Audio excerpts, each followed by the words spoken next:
A guy who consistently believed, I'll be back soon, I'll get back to how I was, this fall off is just temporary. Only to be hit with the reality that it was far too little, far too late. Blue Lock 297 gave us a twist that had my jaw on the floor.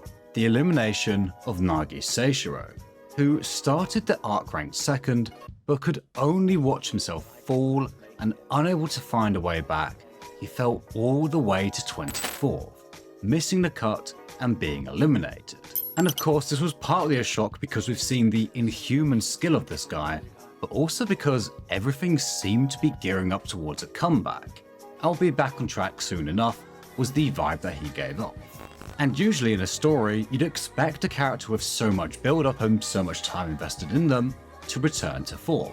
That, and in just about every other series, the lazy genius character is always able to get away with his laziness on account of his genius. But Blue Lock is not most stories. It has no issue showcasing some very brutal truths, and it was an almost horrifying moment for me when I sat back and saw what had really happened here. I couldn't help but wonder how close I'd been to that at times and whether such a fate awaits me even as I type out this script. Because although I can't relate to being a football genius, there are some aspects of this story that hit exceptionally hard, which I'll talk about in a bit, but firstly I want to look at the parallels between Isagi's succeeding whilst failing and Nagi's failing whilst succeeding, because I think it underlines everything that's happened here. And what I mean by that is, if we go back to the Manshine City match, funnily enough the one against Nagi, up until Isagi's discovery of Metavision, he had very little impact on the game. You know, I remember reading this weekly and people were actually quite frustrated by just how little he was doing.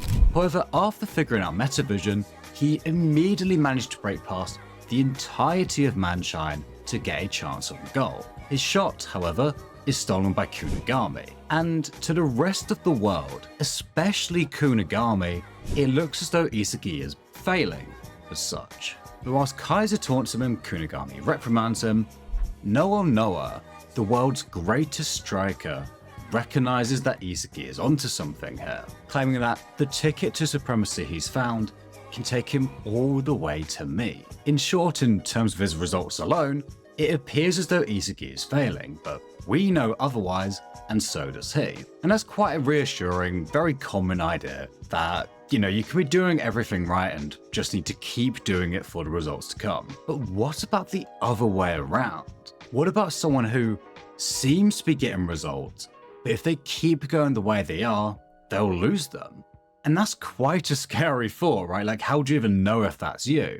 But this, of course, is Nagi, who, to everyone except Jinpachi, appeared to pull off an impossible, barely believable goal in his 5-stage revolver volley. It sent the world into an absolute frenzy about how he was the player of the century, but to Jinpachi, this feat regarded so highly by the rest of the world brought nothing but discomfort. Jinpachi has always placed emphasis on reproducibility, and at first I thought this was basically all he was referring to. I'm going to come back to that point, as well as Chris Prince's talk about a talent withering.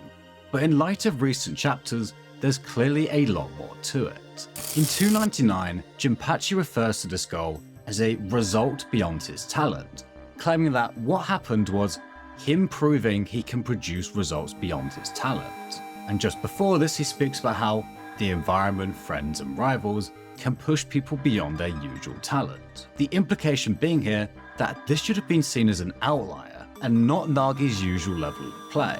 And I think the main reason for this is that Nagi was, at least in part, able to get this goal as a result of him and Ryo catching their opponents off guard by teaming back up again. Whilst sure, the final steps by Nagi were phenomenal, the process leading up to it and how codependent on each other the pair were was picked up on by the other teams and was never able to happen again. Even Bachira was able to interrupt it, and I don't think we've ever really seen him do anything like that. Nagi seems to have a really hard time linking up with anyone who isn't Ryo or Isagi, and as a result, Jinpachi sees Nagi's plays as just luck, an almost dopamine high that he's chasing, instead of approving his actual level of skill. I suppose a comparison would be if someone who absolutely sucks at football like myself played in a few games and at some point by chance happened to score an amazing overhead kick. My shooting, my passing, my dribbling, etc. all sucked, but I just focused on this overhead kick and went, that's my talent, look at what I managed to do, and tried to continue to reproduce that in the following games. Because it was exciting, it got me fired up, and my best friend is saying, damn, when you scored that overhead kick, it was the coolest thing ever. You know, and everyone online is praising me and I got a 82 million yen offer to play professionally, but being able to occasionally do something like that doesn't make me a worthwhile player if the rest of the time I play is terrible. But not only do I never acknowledge that, but my friend keeps trying to set things up so that I get another chance to score the overhead kick, and plays in such a way that I'm never actually forced to improve any of my other attributes, so I don't. And why would I? Because in my mind, I just need to get back to doing another amazing overhead kick. And so I think the point Ego is making here is essentially that his occasional outbursts don't make him a genius when everything else is so lacking.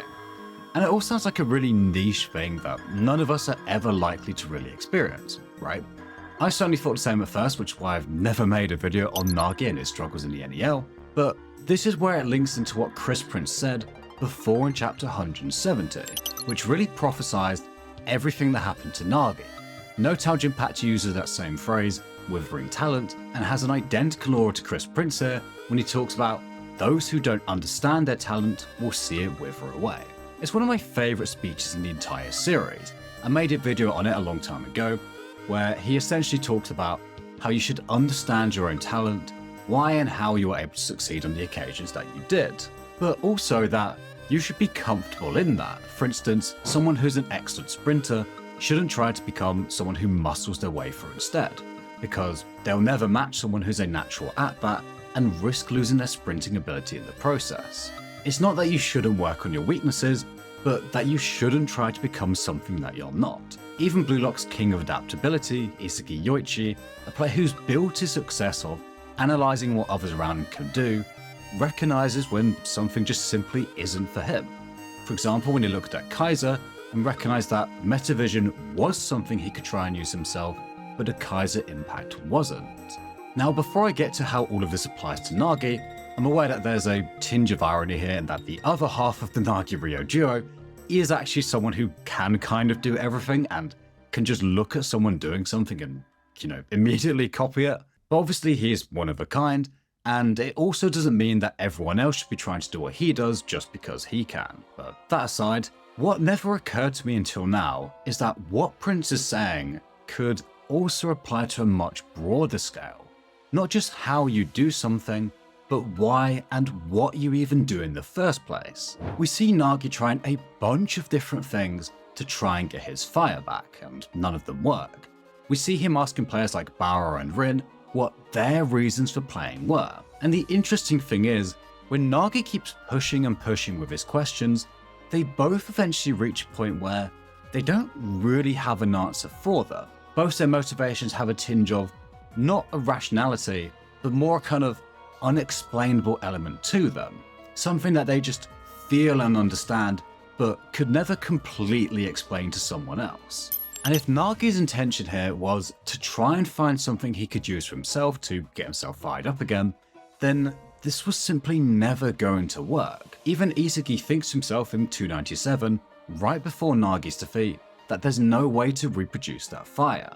It can't always be explained or kind of forced into existence. But there is also a bit of a balance here. I don't think we should just always expect to always be fired up, or that we need an extreme burning desire to start on something. Quite often I found a lot of the joy comes from after you build the skill in something, and I spoke about that in a previous video and how it kind of applies to Nagi, but there's also the flip side of that, in that trying to force yourself to be passionate about something that you're just not never ends well. Just as a bit of my own experience, after I graduated back in 2020, yes, the year COVID hit, and I started looking for a full-time job to move into, it became very clear very quickly that the highest paid entry-level jobs I was seeing were for software developers. But my degree was in maths, not computer science.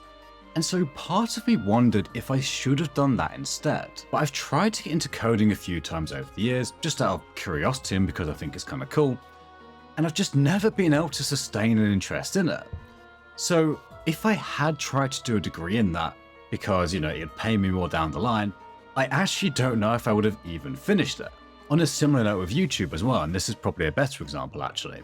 Sometimes I'll see a completely different channel niche. For instance, the other day I saw some politics channel. I don't even watch that sort of thing, but it somehow comes up on my feed sometimes. And out of curiosity, I had a look, and now we're getting hundreds of thousands of views a day.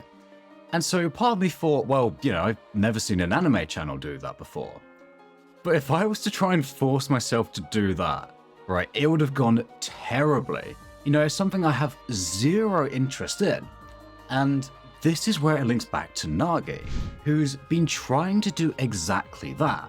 I spoke in the previous video about how Nagi's fire seems to show up whenever he has a short-term target, which is usually just scoring a goal. And in the middle of the Manshine game, his aim was to defeat Isagi, and shortly afterwards, ended up scoring his infamous 5-stage revolver volley, letting out a celebratory, that's the closest I got to pronouncing that word, yell for the first time.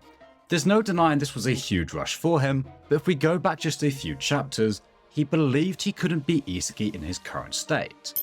And he's, frustrated at how trying to be creative and make his own plays, like Chris and Nagi taught him, isn't going particularly well. And as a reminder, because this is the important part, this is the first time he has ever tried to do that. And he's already frustrated by it not going well when he's been trying for about 5-10 minutes.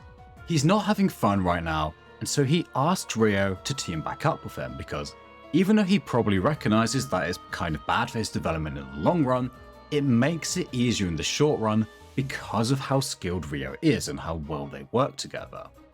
An equivalent gaming comparison would be that he's frustrated at being unable to defeat a boss, and so rather than learning how to improve, he'd rather go into the settings and lower the difficulty. And the issue is, once you've done that once, you'll want to do it every single time. Jinpachi would later criticize his team up as the reason Nagi's talent died. And we spoke earlier about how this goal was a result beyond his talent, but there's also this other part here from Jinpachi, that the biggest killer of a prodigy is not loss of hope, despair, or fear, but satisfaction. He also says that Nagi didn't actually have what it takes to win. He just happened to succeed on this one-off occasion, but it still satisfied him. And as Jinpachi says, an animal with a full stomach forgets how to hunt. Or in Nagi's case, it's more that he never really learned how to hunt, as we spoke about earlier. There's this huge part of the game that he's just never really learned. But there's also the fact that, as Jinpachi points out, Nagi spoke about being the world's best. He found it very easy to talk about it, but he couldn't find the fire to aim any higher than just beating Isagi. And perhaps this isn't entirely his fault. There's obviously a huge amount on the flow state in the series. When a player finds a goal that's difficult enough to excite them without feeling impossible, it leads to this kind of optimal concentration. Isagi was almost quite lucky in a way to have Kaiser, a target that filled those conditions perfectly, whereas Nagi didn't really have anyone like that on his team. And also, where Prince is trying to push him to be more creative in his plays, he's having to do that against a top U20 team. That might have just simply been far too difficult for him to do on his first try. Instead, things might have gone differently if he started off playing against a weaker team, I don't know, Barker, I'm kidding, or just, a weaker team. And perhaps if he had that, things might have been different. But I'm still not going to absolve Nagi of all responsibility here. And this is the part of the video that some of you guys might have been waiting for me to get to.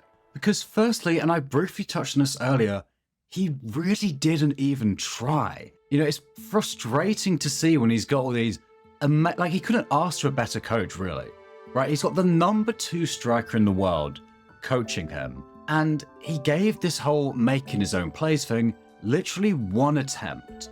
And then when it didn't work, he gave up on that and beating Isagi. Ironically, back in season 1, when Isagi couldn't see a way to defeat Nagi, because he had no choice but to keep going, he was able to come up with something. But Nagi didn't even really allow his back to go up against the wall, where he might have figured something out if given no other choice. And I know some people blame Ryo for that, but really, like, how was he possibly supposed to know this would happen? And also there's obviously a lot going on between those two, so personally I don't blame Ryo at all. But it's no surprise to me that Nagi's fire didn't stick around when he had zero willingness to push through any amount of discomfort. This is exactly what Jinpachi saw in him when he first came to Blue Lock in Chapter 2 of Episode Nagi, in contrast to Isagi, who is extremely willing to keep going and ended up with brain-boiling joy. But the point I'm getting at is, whilst I spoke earlier about how you can't force yourself to care about something, you have to give things a chance, and you have to actually try. If you're like Nagi and you don't put an ounce of effort into anything, then no wonder you don't enjoy anything. No wonder nothing excites you and you feel like you have nothing you're passionate about. A lot of the time, the excitement follows the effort and the little accomplishments, and Nagi should know this. He's experienced this himself. And I know I spoke a bit about this last video, but when I was younger, I was certainly very guilty of just sitting around and not really doing a lot, because I was waiting for the fire as such to kind of just show up, to just land in my lap one day. And guess what? It doesn't happen, right? You've got to actually look for it. And also when you do find it, the decisions you make can really affect whether it sticks around or not. Obviously, burnout is a big one. If you're going to start working, 16-hour days, then you're probably going to end up hating whatever it is. Obviously, that could not be any more irrelevant for this video on Nagi. But Jinpachi talks about how these two choices affected both his talent and his fire. If him and Ryo made different choices, there's maybe a chance it'd still be here. Or at least that's what I thought when I wrote that first chunk of the script before chapter 300 came out. But having now read it, I'm no longer so convinced that that is true for Nagi. Whilst sure some of the decisions he made may have sped this process up as such, I honestly think football just wasn't for him, which sounds absolutely insane given his skill at it, but the fact that he has no regrets over it at all is very telling. You know how sometimes when you quit you feel really guilty and awful about it because you're just quitting out of laziness or whatever, and sometimes it's just like, yeah, I'm not going to carry on with that anymore. I spoke about this in my video on Haikyuu's Hirugami, which is going to make for another great point when I get around to my video on why Blue Lock and Haikyuu actually agree with each other a lot more than people seem to think. That's a few months off, but anyway, the point being, I don't think quitting as such is always a bad thing. I know Nagi isn't really quitting here, but he's saying, I'm not aiming for number one anymore, and he's not a bad person for that. Sure, that's not the mindset of someone who will make it in Blue Lock, but if he can genuinely, honestly say to himself that it's just not for him, then so what, right? Why chase after something that you just don't massively care about? And it's probably quite difficult for him to say that when he's seen these moments of genius, right? And he's seen how good he could be at it. So I don't know what the general reaction to this was, but I honestly see little wrong with this. And I like that Ryo sees it the same way. He doesn't blame him. He acknowledges that, like, yeah, this was my idea, not yours. And he just says, hey man, don't apologize, you stuck with it for a very long time, all things considered. However, the reason I say little wrong instead of nothing wrong is partly because of what I said earlier. I don't think he really gave that new style of football that Agi and Prince tried to teach him enough of a chance. Maybe if he did and he started to see some success with it, he would have started to enjoy that. And there is also what he says later on in the chapter about how he wonders that if he wasn't so afraid of losing Ryo, things might have been different. But whilst sure the codependency was a bit of an issue, I think this outcome would have happened regardless. However, there is of course that tiny little fire in his eye after Isagi tells him not to quit. So I still think there's a chance he comes back in the adult World Cup, obviously not the U20 one. If after finally hitting rock bottom like Barrow told him to, he does find a greater reason to keep playing, although honestly with Isagi's trajectory, just beating Isagi would be enough to make him one of the best in the world. But that aside, I do wonder if based on that, he is going to think, hey, maybe I should just keep going and see what happens. Obviously, he still has a very substantial offer from a professional club, so the opportunity for him to continue playing is there if he wants to take it.